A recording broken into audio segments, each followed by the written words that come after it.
Hello everyone, कैसे हैं आप सब। आई होप कि आप सब अच्छे होंगे, स्वस्थ होंगे। आज आपके साथ शेयर करेंगे पफ पेटीज़ की रेसिपी। आप लोग देख सकते हैं सारे लेयर एकदम दिखाई दे रहे हैं, तो इस तरह बना के तैयार कर सकते हैं। आज की ये रेसिपी पेटीज़ की रेसिपी आपको ज़रूर पसंद आएगी। स्वागत है आपका अपने चैनल साधना रेसिपी में। तो आइए चलते हैं, शुरू करते हैं। सबसे पहले हमने ले लिया है इसमें 1 कटोरी मैदा। आप अपने अकॉर्डिंग ले सकते हैं, मैदा कम ज़्यादा कर सकते हैं। और इसमें मोयन के लिए 2 चम्मच डाल देंगे ऑयल, और थोड़ा सा नमक स्वाद के हिसाब से। ऑयल को हमें मैदे में अच्छे से मिक्स करना है, चारों तरफ से अच्छे से रब करते हुए इसको मिक्स करेंगे, जिससे इसमें अच्छी बाइंडिंग आने लगे। तो यहाँ पे देखिए, ये देखने में अच्छे से पता चल रहा है कि ऑयल मिक्स हो चुका है अच्छे से और बाइंडिंग भी होने लगी है। तो इसमें थोड़ा थोड़ा पानी करके मिक्स करेंगे, जिससे कि डो गीला ना हो, टाइट डो बन के तैयार हो।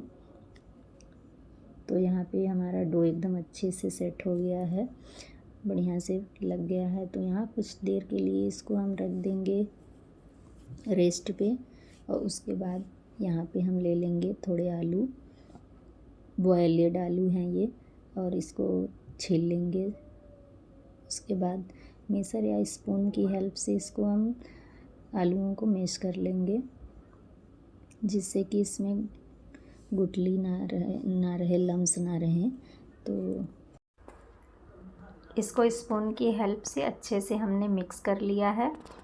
आलू में लम्स या गुठली रह जाएगी तो बाद में जब हम इसको ऑयल में डालेंगे तो फटने लगेगा, और ये जो स्टफिंग है आलू की वो बाहर निकलने लगी। इसलिए इसको अच्छे से मैश करना ज़रूरी है। यहाँ पे पैन गरम हो गया है और इसमें 2 चम्मच ऑयल डाल दिए हैं। हमने मस्टर्ड ऑयल डाला है, आप चाहें तो और कोई और ऑयल भी इस्तेमाल कर सकते हैं, जैसे कि रिफाइंड ऑयल हो गया। तो इस तरह यहाँ पे जीरा डाल दिए हैं 1 चम्मच, जीरा चटक गया है। उसके बाद मिर्च डाल दिए हैं, और उसके बाद बारीक कटा हुआ 1 बड़े साइज़ का प्याज था, उसको डाल दिए हैं। तो इस तरह इसको अच्छे से भून लेंगे, थोड़ी देर भूनेंगे, सौते कर लेंगे, ज़्यादा ब्राउन नहीं करना है। और उसके बाद ये देखिए हमारा प्याज जो है वो भुन गया है। उसके बाद इसमें डाल देंगे आलू, और थोड़े से कुछ मसाले डालेंगे, जैसे कि हल्दी पाउडर, थोड़ा सा कोई सब्ज़ी मसाला जो कि आप इस्तेमाल करते हो वो डाल दीजिए। यहाँ पे अभी थोड़े हम और मसाले ऐड करेंगे, लेकिन हमें लग रहा था ना प्याज जलने लगेगा, तो इसकी वजह से हम सोच रहे हैं कि इसको एक बार मिक्स कर लेते हैं, उसके बाद थोड़े और मसाले जो हैं वो ऐड करेंगे। तो उसके बाद यहाँ पे हमने थोड़ा सा काला नमक और चिली फ्लेक्स और आमचूर पाउडर, इन तीनों को बाद में हमने मिक्स किया है। इससे टेस्ट बहुत अच्छा आएगा फ्रेंड्स। तो जो है स्टफिंग इससे बहुत अच्छा और टेस्टी बनेगा। तो यहाँ पे इसको हम थोड़ी देर तक फ्राई करेंगे, जैसे कि इसका सारा मॉइस्चर जो है वो निकल जाए और ये आलू थोड़ा सा थिक हो, मतलब स्टफिंग बन के तैयार हो। तो यहाँ पे हमने थोड़ा सा धनिया पत्ता भी डाल दिया है कट करके, और यहाँ पे पैन छोड़ने लगा है जो आलू है। तो यहाँ पे देखिए स्टफिंग अच्छे से बन के तैयार हो गई है। और इसके बाद इसको इसमें एक साटा बोल सकते हैं या फिर स्लरी बोल सकते हैं। तो हम तैयार करेंगे, जो है 2 चम्मच हमने ले लिया है कॉर्नफ्लोर, और उसमें डाल देंगे 2 चम्मच ऑयल। इसको मिक्स कर लेंगे। अगर हमें लगेगा कि ये थिक है तो इसमें बाद में थोड़ा सा और ऑयल डाल देंगे और इसको मिक्स कर लेंगे। ना ज़्यादा पतला नहीं करना है, ना तो ज़्यादा थिक रखना है। तो इस तरह की कंसिस्टेंसी होनी चाहिए इसकी, जिससे कि लेयर पे स्प्रेड कर सकें। तो यहाँ पे थोड़ा सा हमें कम लग रहा था, तो आधा चम्मच और हमने ऑयल डाल दिया है और इसको मिक्स कर लिया है। उसके बाद यहाँ पे हम जो अपना डो लगा के रखे थे वो अच्छे से सेट हो गया है और चिकना हो गया है। देखिए लोइयाँ एकदम अच्छे से चिकनी चिकनी बन रही हैं। तो इसीलिए इसको थोड़ी देर के लिए रेस्ट के लिए रखा जाता है। तो यहाँ पे हमने 4 लोइयाँ बना ली हैं। आप चाहें तो और 5-6 लेयर की बना सकते हैं, हम सिर्फ 4 ही लेयर की बना रहे हैं। तो यहाँ पे देखिए रोलिंग बोर्ड ले लेंगे और उसको इस पे हम लोइयों को रख के बेलेंगे। अगर थोड़ा सा बेलने में दिक्कत आती है तो इसमें हम आटा जो है मैदा स्प्रेड करके तब बेलेंगे। इसी जगह पे थोड़ा सा दिक्कत आती है, जो कि खींच खींच के बेलना पड़ता है और थोड़ी सी मेहनत लगती है। बाकी सारे देखिए रोटी जो हैं ये बन के तैयार हो गए हैं। तो इसको अब लेयर लगाने की बारी आती है।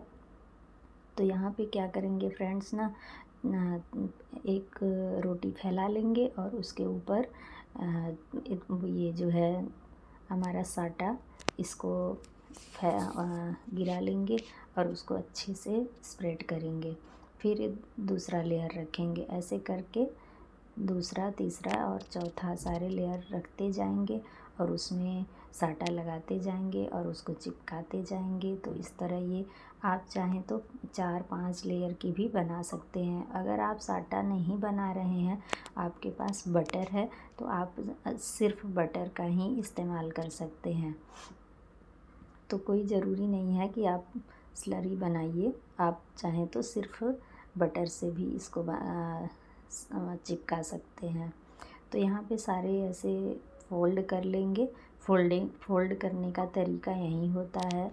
और इसके बाद इसको फिर से बेलन से बड़ा करेंगे, स्क्वायर शेप में इसको अच्छे से बड़ा कर लेंगे। बेलते हुए थोड़ा सा दबाएंगे नहीं, मतलब आराम से ही धीरे धीरे इसको बड़ा करेंगे। बहुत ज़्यादा दबाएंगे तो लेयर जो हैं वो दब जाएंगी, तो खुलने में थोड़ी सी दिक्कत आती है। तो इसलिए हल्के हाथ से इसको बेल के बड़ा कर लेंगे। तो यहाँ पे देखिए फ्रेंड्स, इस तरह बेल रहे हैं हम। तो यहाँ पे देखिए इस तरह बड़ा हो गया है। अब इसको किसी शार्प चीज़ से या चाकू से, या जैसे हम लिए हैं पिज़्ज़ा कटर, इससे आप इसको ना चारों तरफ से इक्वल करके कट कर लेंगे। तो इसमें जो है उसका शेप अच्छा आएगा। तो यहाँ पे हमने 4 पार्ट में डिवाइड कर लिया है और ये देखिए इसमें 4 अच्छे से पेटीज़ बन के तैयार होंगे। तो यहाँ पे अब अपना जो है स्टफिंग बना के रखे थे वो ठंडा हो गया है। अब यहाँ पे जो हमने शीट तैयार कर ली है उस पे सभी पे स्टफिंग फिल करेंगे। और इसमें स्टफिंग बहुत कम ही फिल की जाती है। जैसे कि समोसा हो जाता है तो उसमें बहुत ज़्यादा भरा जाता है, इसमें थोड़ा ही भरा जाता है, क्योंकि इसमें लेयर्स जो है ना वो खुले अच्छे से, नहीं तो फिर ज़्यादा दबाना पड़ जाएगा, तो फिर आलू जो है वो बाहर आने लगेगा। इसलिए इसमें आलू की स्टफिंग बहुत कम ही रखी जाती है।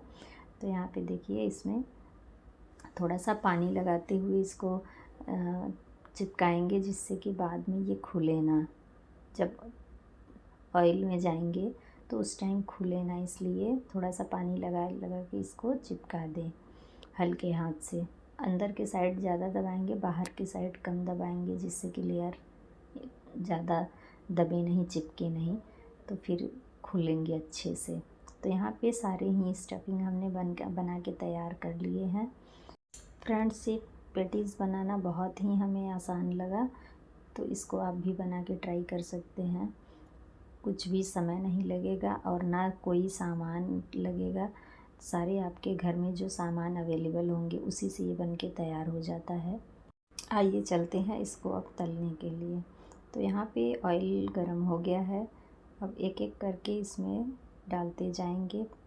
गैस का फ्लेम जो है फ्रेंड्स वो मीडियम टू लो ही रखना है, जिससे कि धीमे धीमे ये पकें, क्योंकि इसमें इतनी ढेर सारी लेयर होती है ना, अंदर तक पकाना पड़ता है। तो इसको इसी तरह पकाया जाएगा, जिससे कि ये अंदर तक पक जाएं और अंदर तक क्रिस्पी हो जाएं।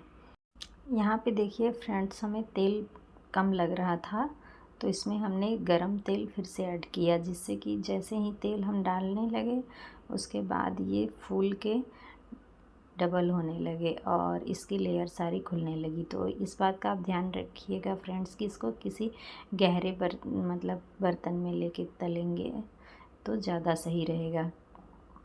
हम फर्स्ट बार बना रहे थे तो इतना आइडिया हमें नहीं मिला था, तो आपको बता रहे हैं कि इसको गहरे बर्तन में तलेंगे तो ज़्यादा अच्छा रहेगा और एकदम क्रिस्पी बन के अच्छे से तैयार होगा।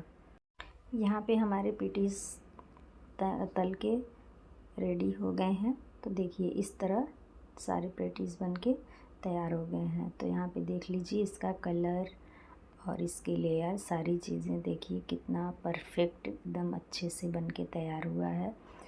तो फ्रेंड्स यहाँ पे हम तोड़ के दिखाते हैं आपको कि कितने अच्छे फुले फुले क्रिस्पी पेटीज़ बन के तैयार हुए हैं और इसकी लेयर भी आप देख सकते हैं कि कितना अच्छा बन के तैयार हुआ है।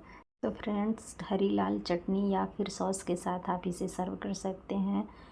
वीडियो में नए हो तो लाइक करें, चैनल को सब्सक्राइब करें।